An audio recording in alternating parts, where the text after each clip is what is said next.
Bueno, muchas gracias. Yo soy Roberto, tengo 26 años y bueno, como bien han dicho, pues estoy realizando la tesis doctoral en el Departamento de Biodiversidad, Ecología y Evolución en la Facultad de Ciencias Biológicas en la Universidad Complutense y concretamente dentro del grupo de investigación EPINUT, que es el acrónimo de Epidemiología Nutricional.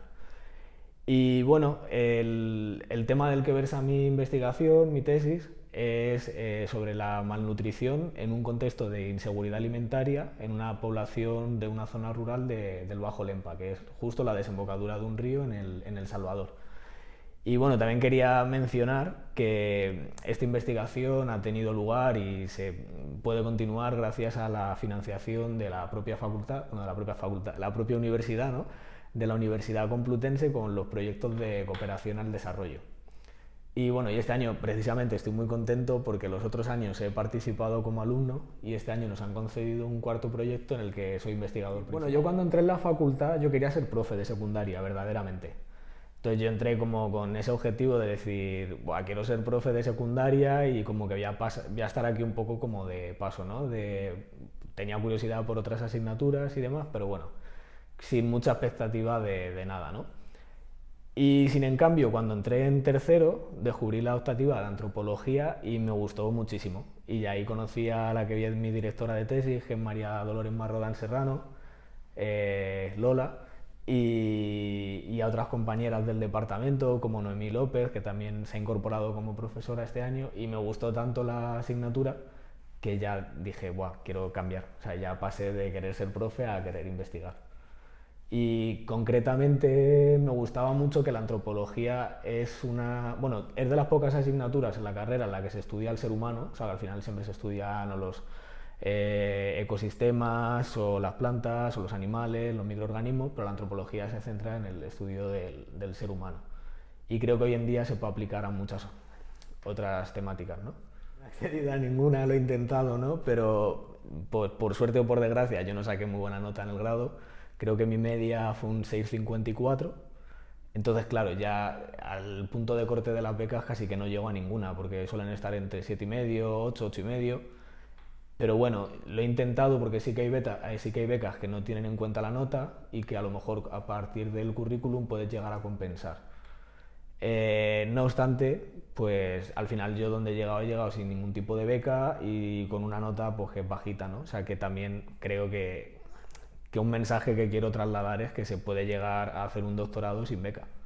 Que entra un poco dentro de la tipología de lo que va a tu investigación, de las horas de dedicación que necesites, porque por ejemplo, en mi caso, no tengo que estar prácticamente día y noche dentro de un laboratorio, sino que es mucho trabajo autónomo, en casa, entonces como que se puede adaptar un poco, ¿no?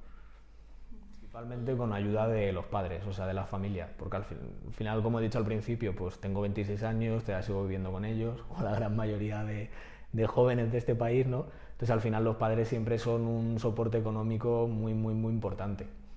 También porque desde que yo ya me planteé que quise investigar y que quise hacer un doctorado, también me involucré, me puse a buscar trabajo y prácticamente de lo que sea. O sea, al final yo he trabajado repartiendo pizzas, he trabajado como mozo de almacén, dando clases a niños, un poco en todo lo que salga, ¿no?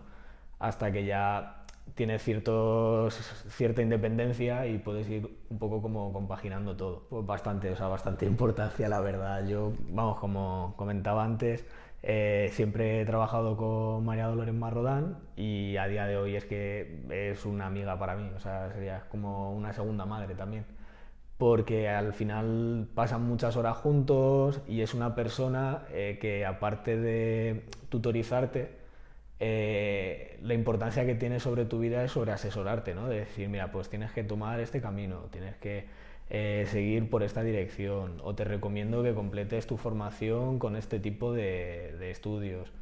Y que poco a poco como que te va dando tips, ¿no? A medida que avanza tu carrera investigadora y, y eso te facilita mucho las cosas porque ya como que te va preparando el terreno, ¿no? Y luego también otra cosa muy importante, no solo el tutor o la tutora, sino también los compañeros que tienes alrededor. Yo, por ejemplo, tuve la suerte de en su día coincidir también con una persona que es Noemí, que estaba en mi misma situación actualmente cuando yo empecé a trabajar con ellas. Entonces, para mí durante todo este tiempo ha sido como un ejemplo a seguir, ¿no? Un lugar en el que poder mirar y decir, vale, voy a conseguirlo, ¿no? Esta persona lo está consiguiendo, le han dicho que tiene que hacer este tipo de trabajo o que le han aconsejado que vaya por este camino, lo está haciendo, está saliendo bien. El día de mañana yo haré eso y seguramente me salga bien, ¿no? Entonces eso también es muy importante, porque si no andas como un poco sin una brújula, ¿no? Sí, sí, no, eso es fundamental. O sea, sin iniciativa no hacen nada y, o sea, es como el refrán, ¿no? De que con vergüenza ni se come ni se almuerza. O sea, al final sí que es verdad que da como un poco de cosilla acercarte a alguna profesora, a algún profesor y decirle, oye, me gusta lo que haces, quiero trabajar contigo, lo que sea, pero es que al final tienes que pasar por eso. Porque si no lo haces, o va a llegar otra persona y te va a quitar el puesto, digamos, al final siempre, o sea, no es por maldad ni por nada, ¿no? Pero al final los profesores tienen una capacidad de docencia y de investigación que a lo mejor por año pueden abarcar a, yo que sé, 3 o 4 estudiantes. Entonces al final, pues si no lo haces va a llegar otra persona y va a ocupar ese puesto y tú no. Pero no sé, yo al menos la experiencia que he tenido, tanto por mi parte como por amigos, por amigas que han preguntado a profesores, profesoras, siempre bastante bien. O sea que, no sé, son personas normales, son personas súper accesibles y están deseando de que lleguen alumnos para poder enseñarles. Al final se dedican a eso, ¿no? Su trabajo es la docencia, o sea que bien. Sí, bueno, o sea, verdaderamente no soy la primera persona de mi familia que estudia algo de ciencia, sino que soy la primera persona que estudia algo de mi familia, ¿no? Como tal. Sí, he sido el primero de la familia que ha estudiado. Y luego es complicado, porque cuando tus padres, bueno, mis padres que no están familiarizados con lo que es la vida universitaria y demás, ellos se pensaban que cuando yo terminase la carrera iba a tener trabajo. Entonces, claro, cuando vieron que no era así, o que terminas la carrera y dices, oye, que el año que viene voy a hacer tal máster. Y es como, joder, ahora sigues estudiando, ¿y esto por qué? ¿No ibas a trabajar o no? Entonces es complicado, al final les tienes un poco como que mostrar lo que hacen, ¿no? Y decir, vale, no sabíais que las cosas son así, ¿no? Yo tampoco lo sabía cuando entré. Pero bueno, la acaban entendiendo al final y luego siempre acaban, pues eso, súper orgullosos de sus hijos. Es bastante complicado porque, o sea, ya no solo para la gente que está comenzando, sino la gente que lleva, yo que sé, 10 años, 15 años dentro del circuito, digamos, también tienen un montón de dificultades porque al final la mayoría de contratos y de trabajos están asociados a proyectos, que se acaba un proyecto y, o sea, no tienes no sé cuándo consigues una estabilidad laboral importante, porque ahora mismo esto está fuera de mi alcance, ¿no? Y no sé muy bien cómo funciona, pero sí sé que es bastante complicado, porque no logras tener esa estabilidad, ¿no? Y de hecho yo, por ejemplo, lo veo con mis amigos, que la gran mayoría que han estudiado otras carreras como ingeniería y demás, y tienen ya trabajos con contratos indefinidos y demás, y dices, joder, ¿por qué en la ciencia no lo tenemos así?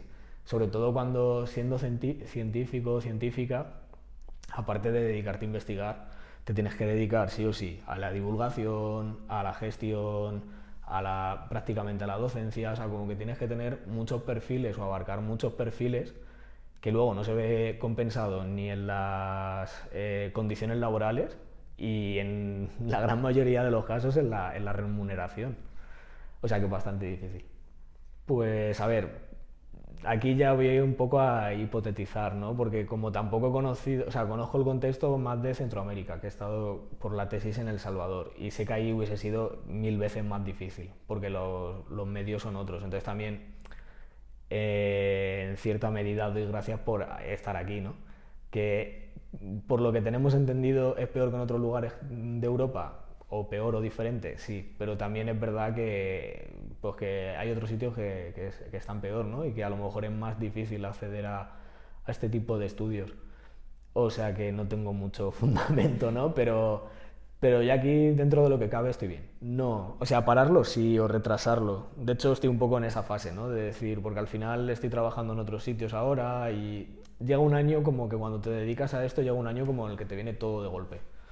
Y, y entonces al final pues tienes que retrasarlo un poco o lo que sea, pero sin ningún tipo de preocupación o de agobio.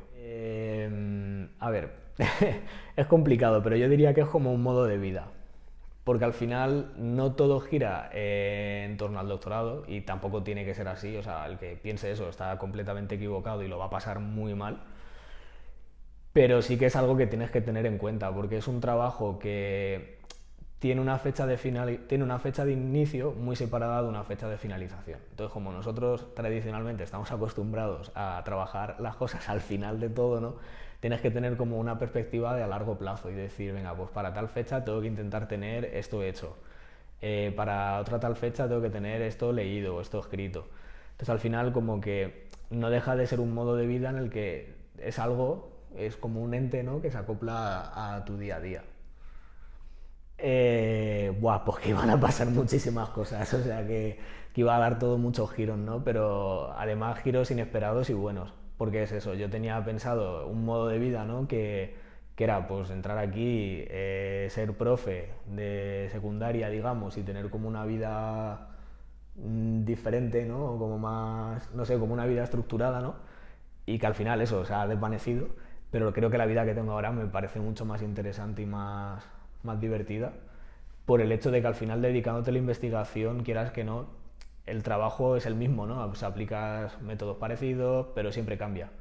O sea, siempre tienes una nueva pregunta que hacerte, tienes un nuevo proyecto entre manos, entonces eso al final me parece súper bonito, ¿no? Esa ruptura de la monotonía me parece muy interesante, pero que estés abierto a los cambios. O sea, al final yo al principio comencé como siendo una persona muy estructurada de esto tiene que salir así, tiene que salir así, y luego la realidad es otra. O sea, la realidad es que surgen imprevistos, las cosas cambian a mejor y a peor, en todos los sentidos, ¿no?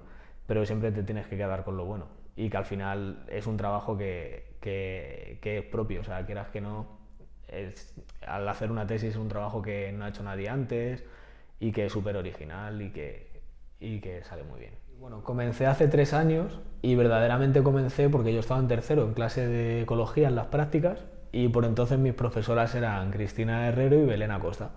Entonces nos comentaron la posibilidad de que iban a pedir un proyecto de cooperación y que si estaban buscando alumnos interesados en viajar a El Salvador e involucrarse dentro de ese proyecto. Entonces, para mi fortuna, fui el único alumno que levantó la mano y que se interesó en el tema. Entonces, al final, pues fue todo como súper fácil, ¿no? Coser y cantar. Y verdaderamente yo ya sabía que me quería dedicar al ámbito de la antropología, que quería ya trabajar con Lola y demás, entonces se pusieron en contacto entre ellas. Y un poco voy a resumir brevemente, se consiguió trabajar, encontrar el punto en común dentro de las ideas de la parte de ecología y la parte de antropología, digamos, y yo comencé a trabajar en seguridad alimentaria. Entonces mi trabajo ha sido ir a la zona del Bajo Lempa, la región que está justo en la desembocadura de un río, y medir la seguridad alimentaria en la que se encuentran las familias que viven ahí. Y seguridad alimentaria entendida no como si los alimentos presentan algún tipo de microorganismo o patógeno que pueda ser perjudicial para la salud, sino como acceso y disponibilidad a una alimentación saludable.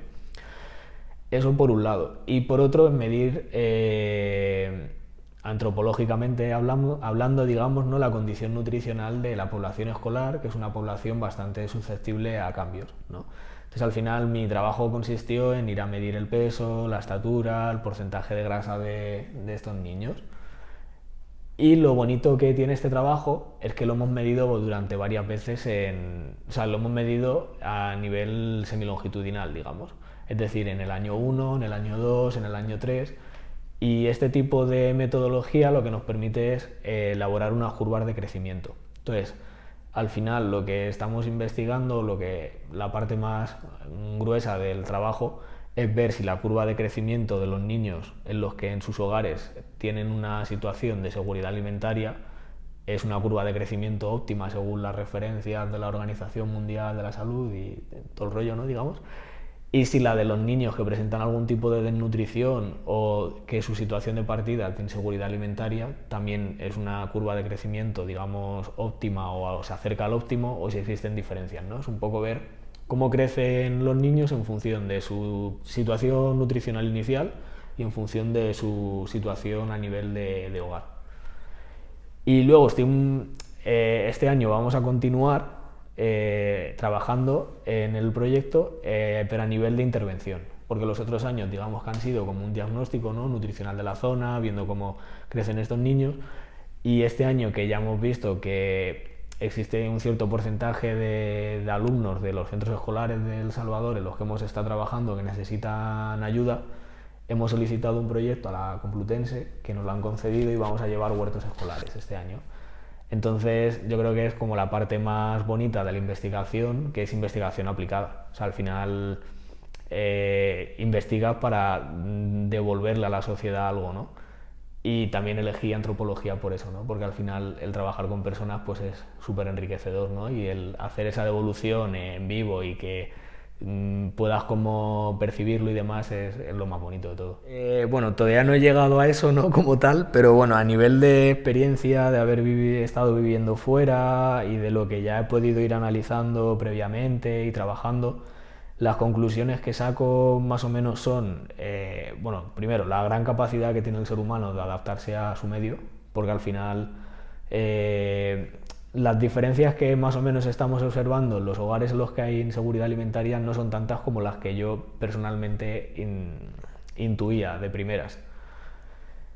Y luego lo segundo es que la educación es fundamental, porque sí que esto sí que lo tenemos ya como conclusión general de lo que hemos ido trabajando, es que en los hogares en los que las madres de estas niñas, de estos niños han accedido a una educación ya no superior, sino que han recibido la educación primaria o en el mejor de los casos han llegado a estudiar secundaria en el instituto, sus hijos tienen una condición nutricional mucho mejor que las que no.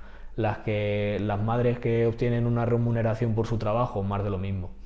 Entonces al final todo este aspecto, digamos, como nutricional, de condición de la vivienda, de seguridad alimentaria, tiene una base muy sólida en la educación.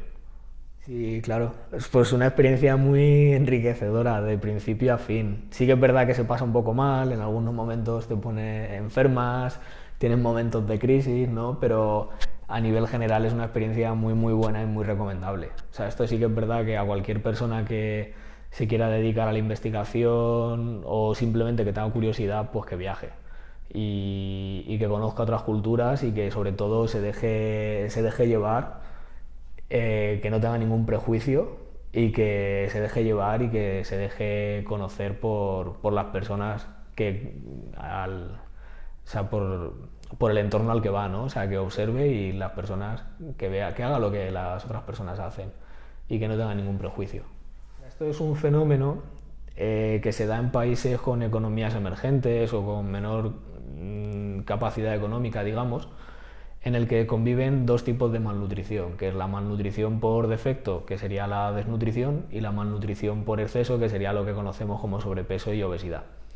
Y está fundamentalmente asociado a que los productos de menor coste, es decir, los más baratos, son los que tienen un mayor aporte calórico, mayor cantidad de grasa, mayor cantidad de azúcar, mayor cantidad de sal, que al final desembocan pues, en enfermedades cardiovasculares, ¿no?, en la edad adulta. Y concretamente El Salvador es un país en el que se da este fenómeno por el tema de que es un país dolarizado. Bueno, es un país súper curioso y ya de partida, al que tenga interés y le guste, pues que se pueda leer, que va a aprender bastante y se va a sorprender mucho. Y es fundamentalmente por eso, porque al final la gran mayoría de alimentos a los que la población general tiene acceso suelen ser no nutritivos. Entonces al final tiene como dos vertientes, ¿no? El que prioriza, digamos, una alimentación saludable y es más costosa económicamente, a lo mejor puede caer en la franja de la desnutrición, o quien prioriza en lo que es comer, digamos, y al final su única opción por presión económica, presión social o porque no tiene acceso a otros alimentos son alimentos poco nutritivos.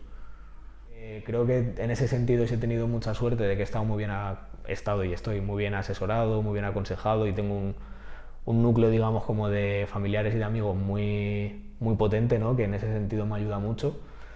Pero luego también quiero lanzar el mensaje de que tampoco pasa nada si tienes algún problema de este estilo, ¿no? Yo, por ejemplo, hace muy poco pues he estado yendo al psicólogo y tampoco pasa nada, ¿no? O sea, que también creo que tenemos que romper con ese estigma, ¿no? y pedir ayuda, ya sea por la tesis, por cuestiones familiares, de pareja, de amigos o lo que sea, ¿no? Y que no pasa nada. Y sobre todo que si es por la tesis, pues que el problema, cual sea el foco del problema, la relación con los directores, el tema, el tiempo, pues que lo ataques, ¿no? En plan, que lo comuniques a quien sea y lo hables, que no, o sea, hablar es gratis.